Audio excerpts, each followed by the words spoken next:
This story is loosely based on a real ghost story. I hope you enjoy. Before waking from his nightmare, Anthony Niebolt was being chased by something or someone. It was hard to make out, as many times dreams can be. A voice whispered incoherent but angry words slithered from its mouth. Was it a woman, a man, a child? Was it all three?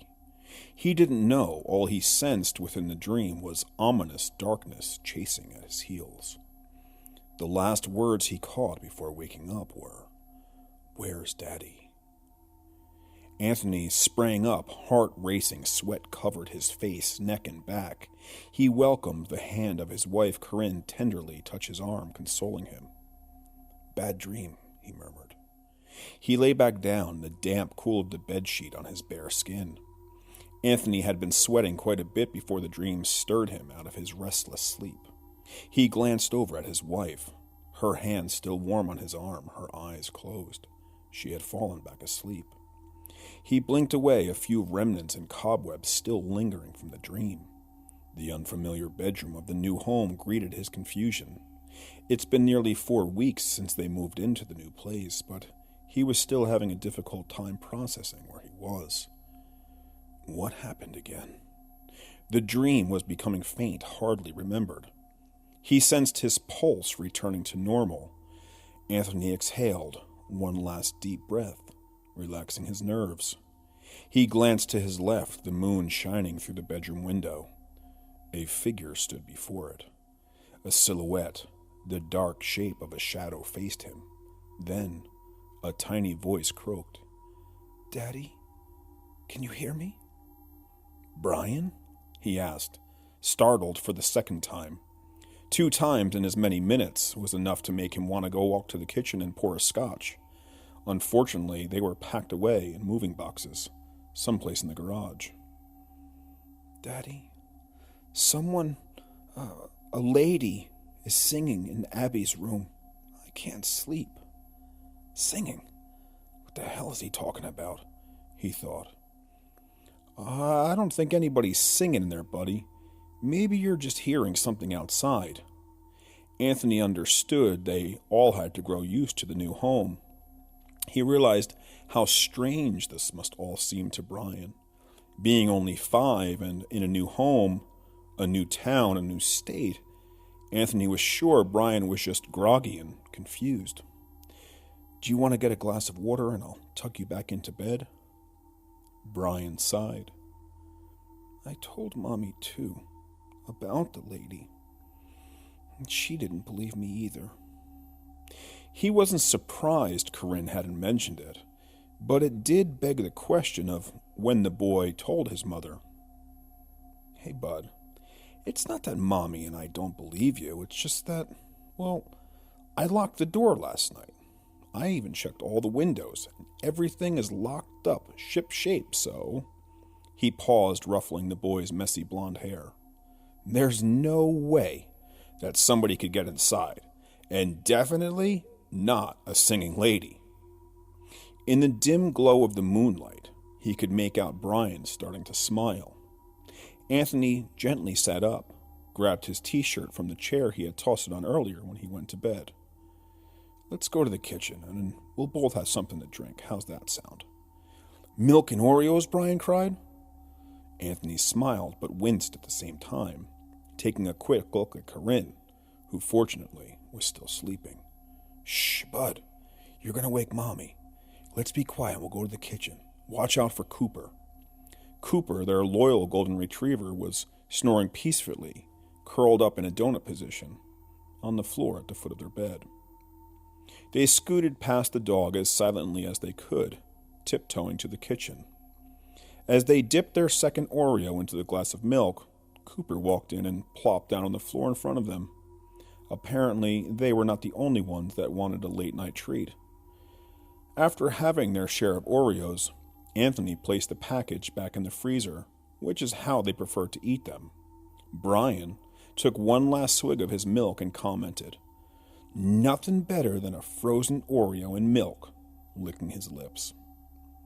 Anthony smiled, nodding for his son to walk back to his room. He followed him inside, gave him a kiss on the forehead, and tucked him back in.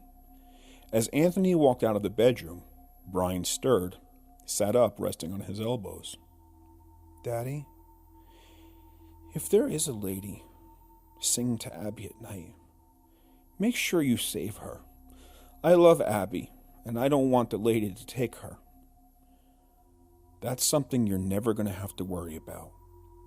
Mommy and Daddy will always be here to protect you both. Get some sleep, bud. It's really late." The boy laid back down, curling up on his side. "Okay, Daddy. Good night. I love you." "I love you too, bud. I'll see you in the morning." Anthony turned back to his bedroom.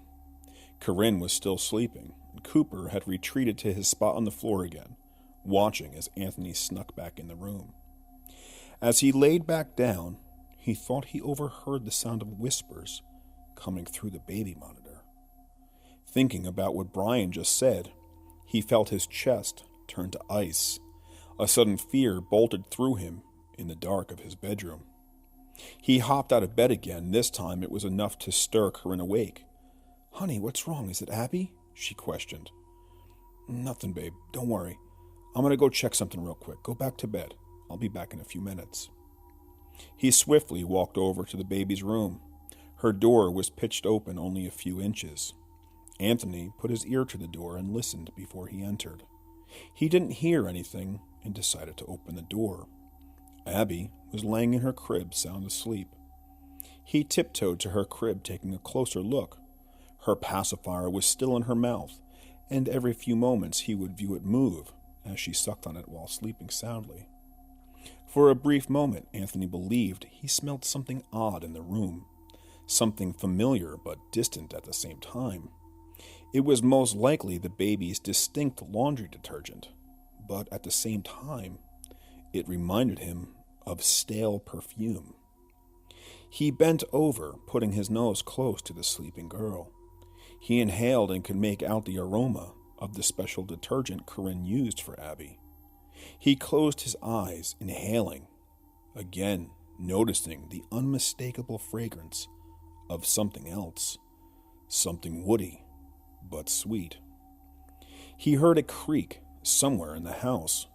It was not a floorboard, but the sound of metal, almost like a squeaky wheel. He hastily turned around, catching a glimpse of a shadow move on the hallway wall. He walked to the door, hoping that Bryan or Cooper were not standing outside about to walk in and wake the baby. When he got to the door, there was nobody there. Anthony considered this for a moment, recalling if he did see something move, or if it was his imagination playing tricks at this late hour. After a moment, he blew it off, believing it may have been the reflection of headlights from outside. He went back to bed. He slept fine that night. That weekend, Bryan and Anthony worked on tidying up the garage. Corinne had spent the rest of the week unpacking, and by the time the weekend came, almost every box was emptied. The floor of the garage was covered with dismantled pieces of cardboard and the hollow remains of empty boxes. As dinner time approached, Anthony swept up the final bit of dust and debris that was left. Bryan held the dustpan as Anthony pushed it on. "Looks like we're done, Daddy," Bryan said, dumping the pan into the garbage can. "Sure does." He stuck out his hand. "We got a lot of work done this weekend. Thanks for the help, buddy." Bryan trotted over, shaking his father's hand. He smiled, proud of the work he had done with his dad. Anthony squatted, getting eye level with the boy. "You want to know the best part of being finished with a tough job like this?" Bryan looked at him, his eyes wide. "What, Dad?"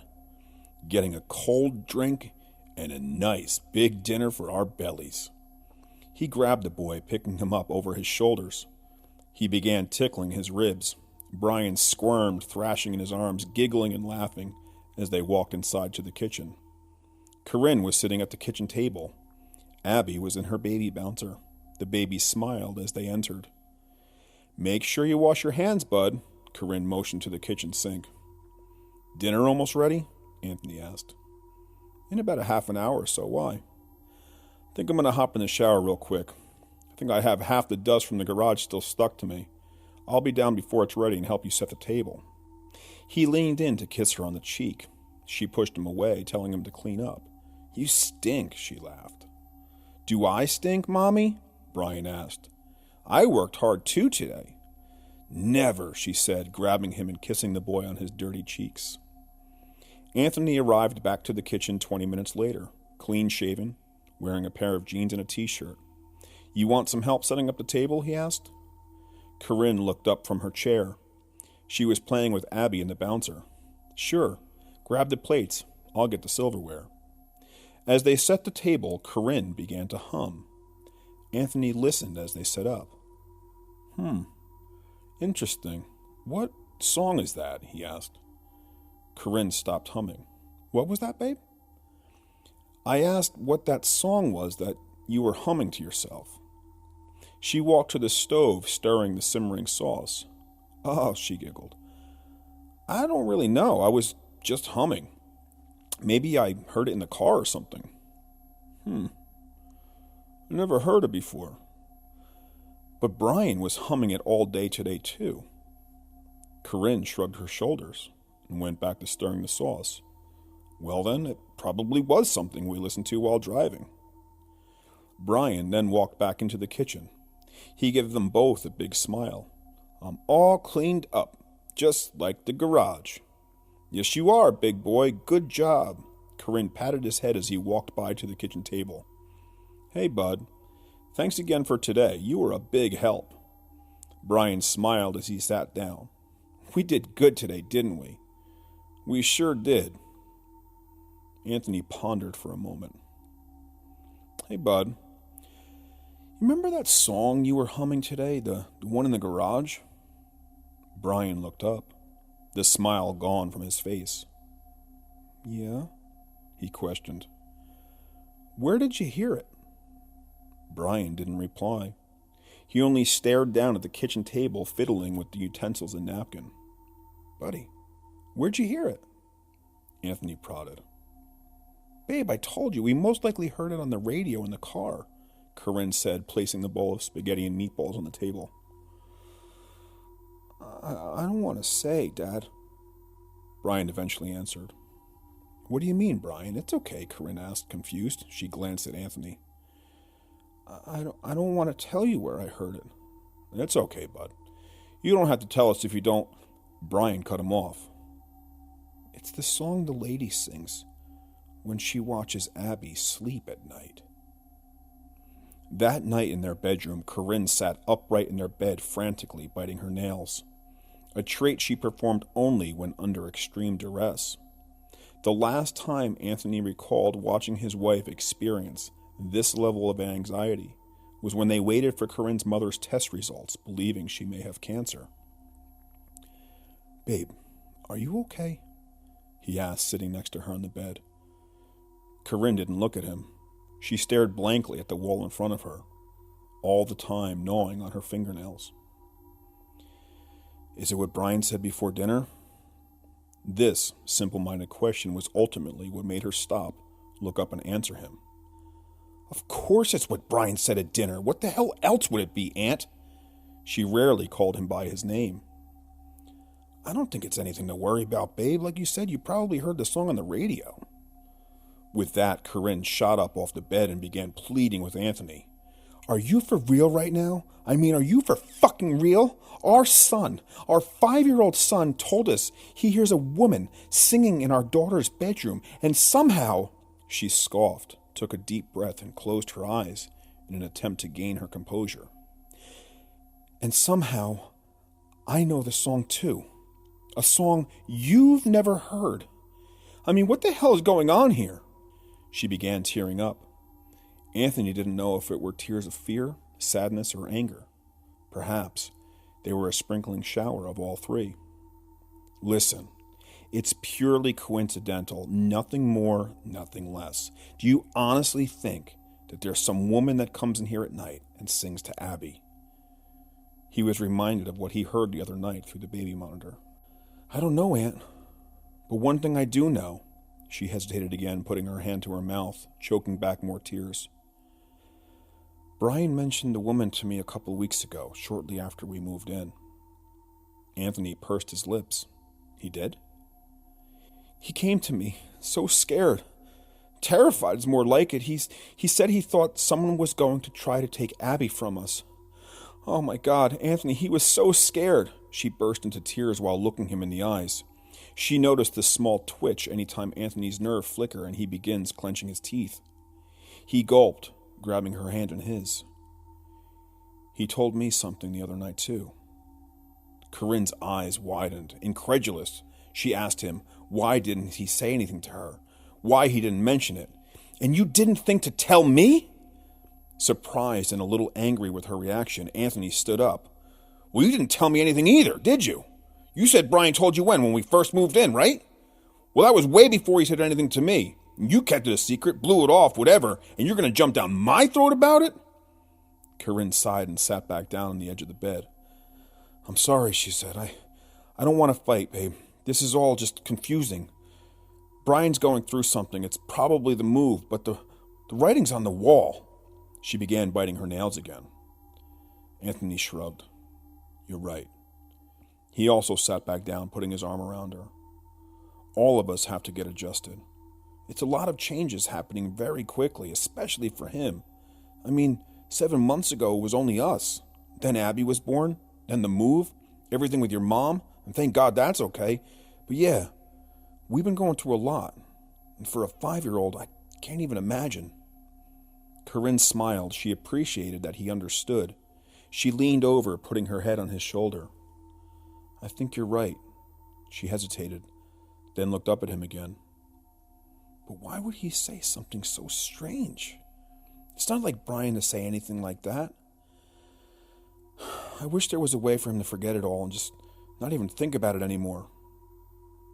Anthony smirked, clapped his hands together, and said, I think I got a solution for that. What? She asked. I'm going to sleep in there.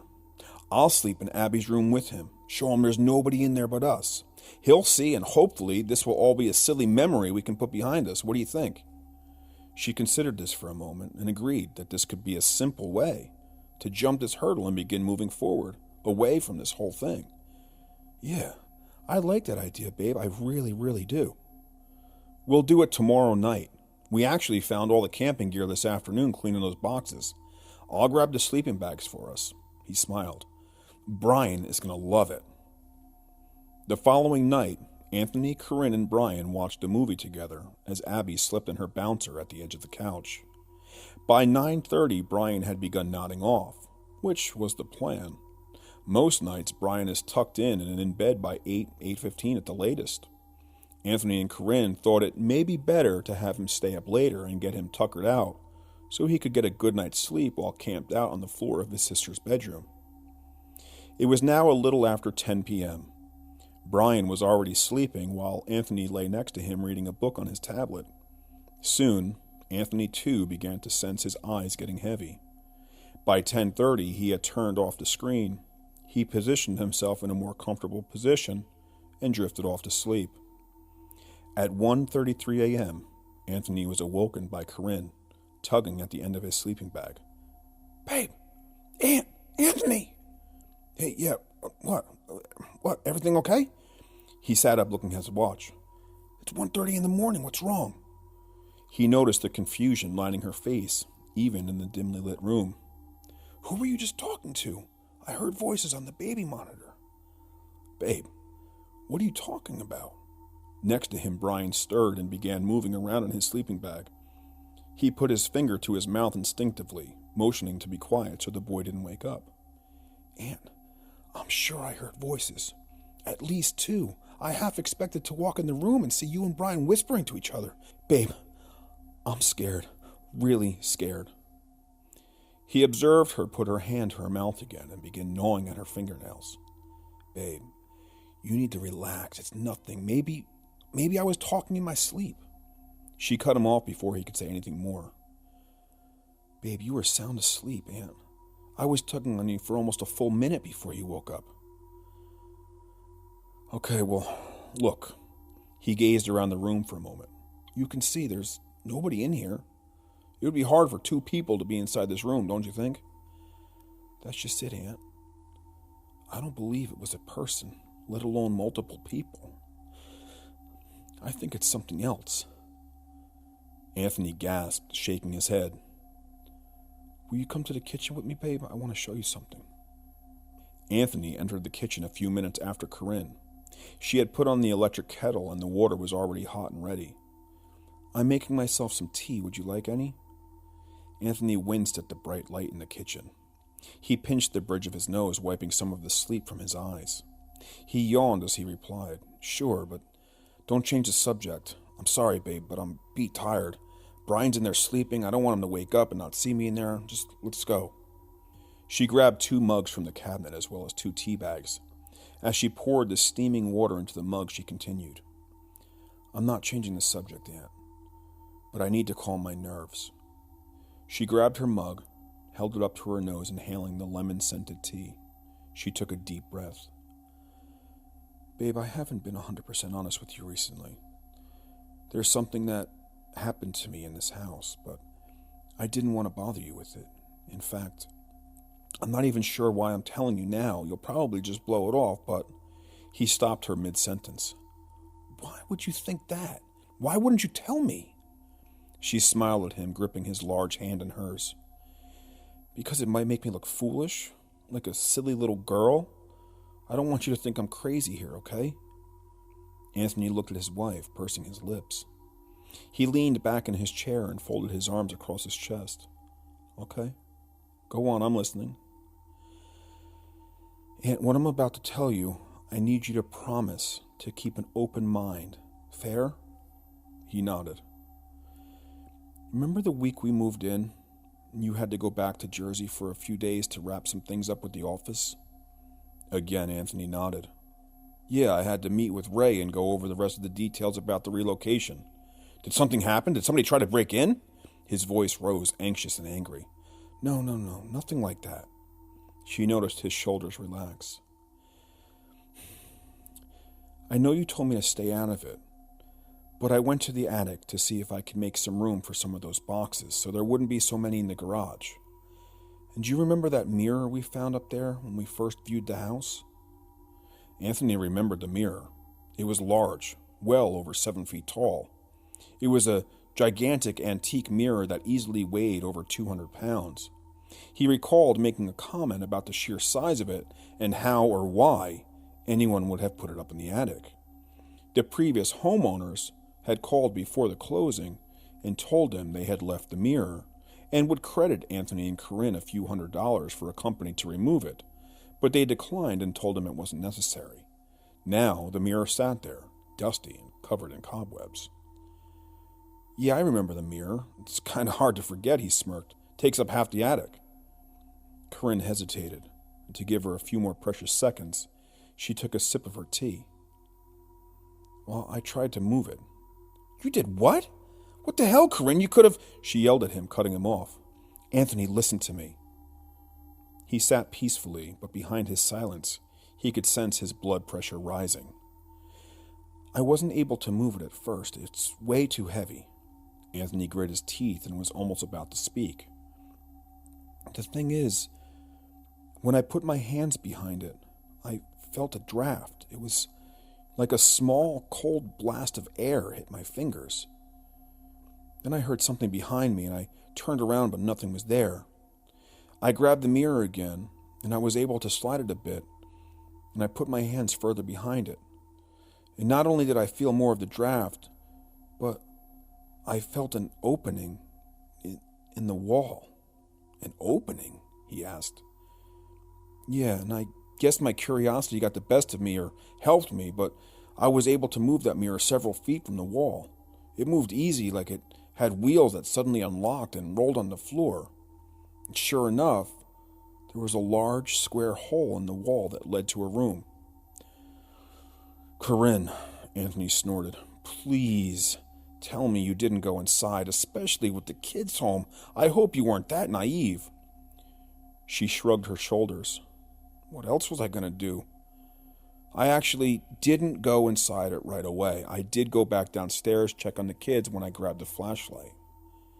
And it was a room. Nothing much to it, I thought at first. A few old books on the floor and dust, a lot of dust. But as I scanned the room with the flashlight, I saw something dark in the corner. Something reflected back, so I held the light on it. It was an old baby carriage. I mean, really old.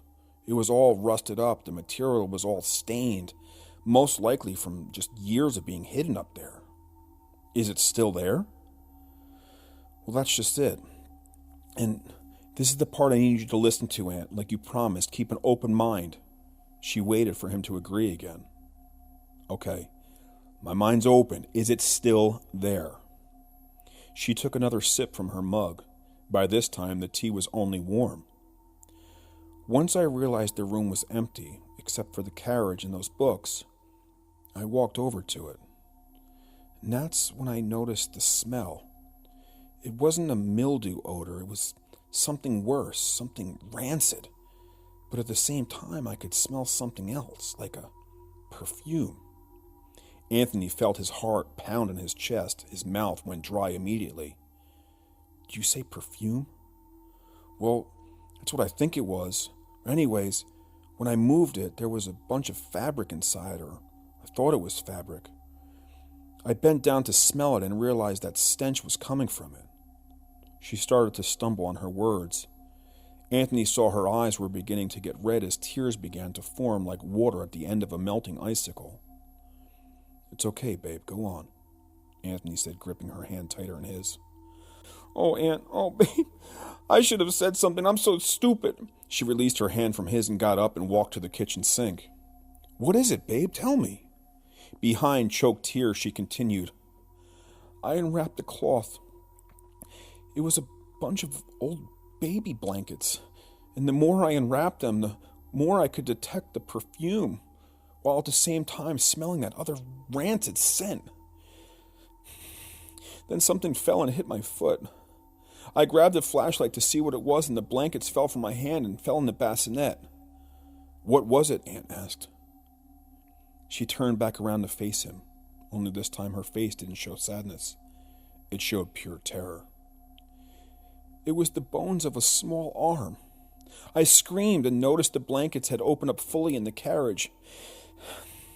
Inside were the remains of a baby, an infant, Aunt, maybe the same age as Abby. She ran across the kitchen to him as he embraced her in his arms. He was astounded, shocked to say the least. Babe, we have to get that out of the house. I mean, I doubt if it has anything to do with what's going on, or maybe it does, but we have to remove it. We have to... She gripped him tighter and whispered, I already did. He gently grabbed her shoulders and pried her away from him. He inspected her eyes, still pink and filled with tears. You did? Yes, the night before you got home, I took everything outside when the kids were asleep, including the, what you found inside it? Everything, Aunt. Everything except for the mirror. Baby. Oh my God. Why didn't you tell me this sooner? You've been keeping this a secret this whole time? Aunt, that's the thing. The next day was when Bryan told me he heard a woman singing in Abby's room. She sat back down, slumped over her now cold mug of tea. I think I might have disturbed something. I think I really fucked up. No, Anthony cried. Absolutely not. You did exactly what you should have done. I would have done the same thing. Listen, tomorrow, I'm going to the attic. I'm going to destroy that mirror and cover up that... Suddenly, from Abby's room, they heard Bryan scream. They both bolted upstairs to find Bryan laying on the floor of the hallway, sucking his thumb, eyes facing the wall. Bryan hadn't sucked his thumb in several years. Anthony bent down, putting his hand on the boy's back, as Corinne walked into Abby's room. A moment later, Corinne screamed. Anthony jumped up, running in the bedroom. Before them was a dark figure in the window. A woman with a dark, gothic dress that resembled black soot. Her skin, hair, and arms were the same color. She floated only a few inches away from Abby's crib, her face twisted in a snarl at the two of them. Anthony approached the crib, The woman's eyes began turning red. "Get away from my baby," Corinne shrieked at the woman. The woman stayed, hovering behind the crib, in the dark corner by the window, staring at Anthony ferociously, like a wounded animal ready to attack whatever approached it. She swayed in the dark like a piece of silk hung on a clothesline.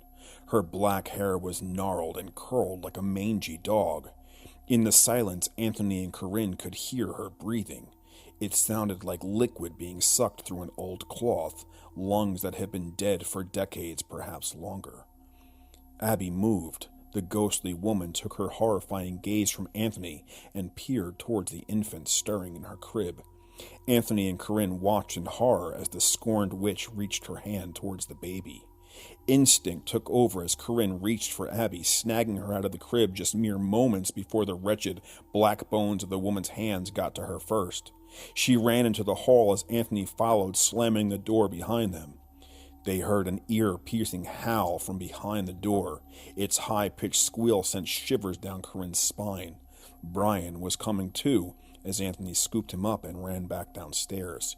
He grabbed the car keys as they all rushed to the car.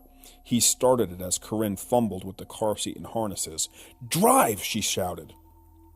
He began backing out of the garage down the driveway. "Cooper!" Bryan shouted. "Where's Cooper?" Anthony slammed on the brakes. He glanced up into the window upstairs. He saw the woman standing in it, her face contorted into a look of rage and despair. Anthony began to open the car door. "What are you doing?" Corinne roared, grabbing his arm. "I have to get Cooper." "Anthony, wait!" But it was too late. He was now out of the car, heading back into the garage. Bryan was crying. Abby didn't comprehend what was going on. Corinne tried desperately to see inside the dark garage, while at the same time staring back at the dark presence in the window. She saw a light flicker in the garage as Anthony opened the door that led to the kitchen. Then the light went dim as he closed it. She returned her gaze to the window. The shadow was gone. "Oh my God. Oh my God, Anthony, hurry. Oh my God. Mommy, what's happening?" Bryan cried. "It's okay, baby, it's okay. Daddy's coming, he's coming." She saw movement again in the garage, but no light. It was still dark. The outdoor lights were off as well, making it more difficult to see. She squinted her eyes in the dark, trying to see anything at all, to see if Anthony had exited the house or garage. Suddenly, there was a loud bang on the back window. Corinne screamed. "Cooper!" Bryan cheered as he opened the door, letting the dog jump in. "Where's your father?" she whispered to herself. "Please, Aunt, where are you?" She looked at the window again. She saw movement. She didn't want to look, though. She didn't want to see that terrible face looking back at her. She closed her eyes, praying for Anthony to be safe and return to them as soon as possible. As she opened her eyes, she saw Anthony standing in the window. "What are you doing?" she shrieked. "Get out of there, Aunt!" She rolled down the window. "Get out of there!" she hollered to him. Anthony gazed down at the car in the driveway. The moon allowed just enough light to see that Cooper had snuck outside and was safely in the back seat with Bryan. As he turned around to head back downstairs, the woman was standing in the doorway that led to the hall. She glared at him. The same snarling look and red eyes burned into his. "What do you want?" he yelled. "Leave us alone!" She remained hovering, only inches from the ground, her face filled with the color of ash. "She's not yours, damn it! She's not yours!" From the car, Corinne saw that Anthony had turned around. His back faced the window now. "Why are you just standing there?" she whispered to herself. "Move! Get your ass down here now!" she said. Just then she saw a movement in the other bedroom window. She saw another shadow, this time the figure of a man. His face was also covered in the same darkness she saw in the woman. He approached the window, pressing himself against it. His red eyes glowed too. The dark figure of the man smiled, a sinister, ominous smile that shook Bryan Nielbolt to the bone. The presence gradually backed away from the window. She looked back to Anthony. He was still standing still. She could see him, but he was not looking back. She wanted to scream to him, let him know there was something else, when he quickly turned back around to look at her, and even from that distance she could see the white in his eyes. She saw he was utterly terrified. He put his palm gently on the window. Corinne felt her guts turn loose in her stomach. She saw a dark shadow move behind him as the lights in the room went black. "Anthony!" she screamed. "Anthony!" Corinne didn't know what to do. She was in a state of shock and disbelief. The only reason she wasn't entirely catatonic was the distant echoes of Abby and Bryan's cries in the back seat. All of a sudden, she came to her senses. She hobbled over the center console and sat in the driver's seat, Anthony's seat. "Mommy, where are you going? Where's Daddy? We need to wait for Daddy." Corinne didn't know what to do. On one hand was her beloved husband that she couldn't just leave, primarily without knowing where or how he was. But on the other were her children, and she knew they weren't safe if they stayed. But she couldn't get Anthony off her mind. She noticed movement from the garage. It was nothing at first, but the more she focused her eyes on the dark garage, she saw something approaching the car very slowly. She hesitated to turn the lights on. Terror and panic made her thoughts irrational. After a few moments, she turned on the headlights. In the garage stood the two dark figures, and gently, rolling towards her, was a baby carriage. It crept to the car, its wheel creaking as it did. The two hideous ghosts hung motionless, sneering at her and the children. The carriage bumped the front of the car. It was covered in the same rust and stains as the one she removed several weeks prior. She looked back to the garage. The shadows both appeared to smile. Their teeth rotted and pitted. The woman lifted her arm. Each inch it rose, Corinne felt the thumping in her chest like a drum. Finally, the woman's bony hand stopped as she pointed to the car, straight at Abby. Corinne looked back at the carriage with the frightening realization that they wanted her to place Abby inside. Again, she looked back at the ghostly figures hovering in her garage. They looked like shadows with fine detail, horrifying, dark, like cold ocean water in a moonless sky. Their eyes continued to glow that deep red color, as their smiles now wavered, back to sinister scowls. The woman continued pointing her finger. Bryan now saw them. "Mommy, that's the woman I saw in Abby's room. Can you hear her now?" Corinne looked at the boy in the rearview mirror. Bryan noticed the tears and terror on her face. "I'm afraid, Mommy. Where's Daddy? They want to take Abby. I know they do. She's their Sunday child. Daddy said he wouldn't let them take her. Where's Daddy?" He began to sob. She turned her eyes back to the woman and the man. She could actually hear the song now, the same song she hummed the other night. She began to remember something. A nursery rhyme her great-grandmother sang to her when she was a child. She turned around abruptly, enough to make Bryan jump. "Wait, what did you say? What about the Sunday child?" Bryan was still sobbing. "Please, baby, please, you have to tell me. What about the Sunday child?" The boy looked up at his mother. "The old lady says Abby is the Sunday child. They need the Sunday child. What's a Sunday child, Mommy? What do they mean?" "I think I know what we need to do." She turned back and faced the ghosts. Inside the house, Anthony woke up to pitch-black darkness. As his eyes adjusted, he saw a sliver of light shining into whatever room he was in. His thoughts still foggy. Somewhere in the deep recesses of his mind were the sounds of screams, hollow and lost, like they were spinning in all different directions inside his skull. He attempted to stand, but his strength was gone. Anthony tried to move his left leg, then his right. He squeezed his hands into fists, releasing them to get the blood flowing. Finally, he was able to sit up. He began to crawl to the small bit of light he saw, like a white ribbon of masking tape on the floor. He slipped his fingers into the crack that allowed the small amount of light to spill through. It was cold to his touch, as though his hands were gripping something metallic. He stretched his fingers as much as he could to feel the opposite side of the object blocking his escape. It was exceptionally smooth, cold, a familiar sensation, something he had put his fingers on many times throughout his lifetime. It was the cold characteristic of glass, the glass casing of a mirror. He soon realized he was trapped in the mysterious room that Corinne had discovered. He attempted to now kick at the mirror, but it was futile. He was not able to make it budge. It was as if it was bolted to the floor. He soon began to consider that he was trapped. Anger began to pulse through his body. A rage like fire that had been given fuel rose as he began to scream and curse at the mirror, preventing his escape. In the driveway, Corinne listened to the raspy, hoarse humming that carried its way to her ears as the two ghostly apparitions continued to stare at them and at the baby. All of a sudden, the dark man broke his gaze, turning his head to the left, to the direction of inside the house. It was then that Corinne heard her husband screaming. "He's alive," she thought. Two agonizing and terrifying high-pitched howls came from the ghastly figures. Corinne exited the car. Cooper began barking. The old woman looked back at Corinne as the man levitated towards the kitchen door. Corinne began pushing the carriage back up the driveway. She began whispering the rhyme her great-grandmother sang all those years ago. "Monday's child is fair of face." The ghost woman began to scream. "Tuesday's child is full of grace." The ghostly body began to tremor. Smoke began to seep from her dress. Corinne began to sing with more volume. "Wednesday's child is full of woe."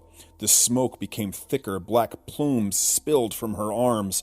"Thursday's child has far to go." Louder now, Corinne shouted. The old woman began to move backward, trying to hide from Corinne. "Friday's child is loving and giving. Saturday's child works hard for a living." In the attic, Anthony continued to scream, yell, punch, and kick the mirror. After he thought he had expended all of the sudden strength he gained from his rage, he felt the mirror give slightly. He kicked it again. The sliver of light grew wider. He began kicking it even more, then stood up and ran into the mirror with his shoulder. Light from the moon began pouring in. Just a few more thrusts of his body, and it would be enough to fit his way through. Suddenly, the light was dark again. The growing glow behind him disappeared. Anthony peered through the opening and saw the dark man blocking it, his red eye only inches away, looking through the crack, like it was a peephole. Anthony gasped, stumbling backwards.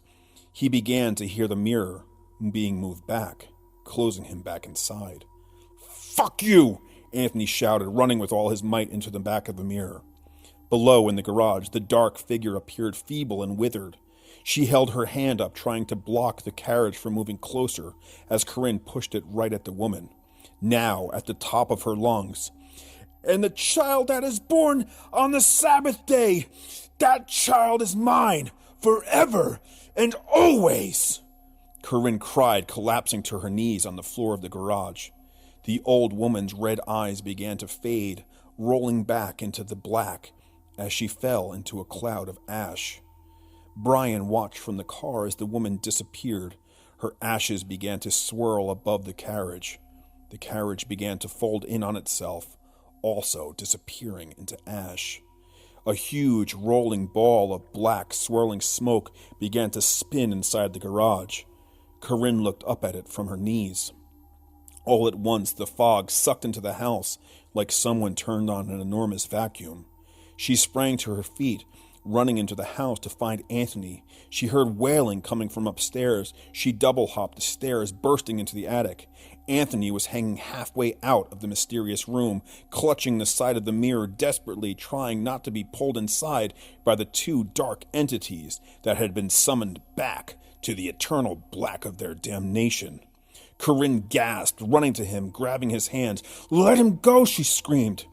In a deep, throaty croak, they heard the woman scream, "No! Release my husband, you miserable cunt!" With this, Corinne tugged Anthony's arm with as much strength as she could.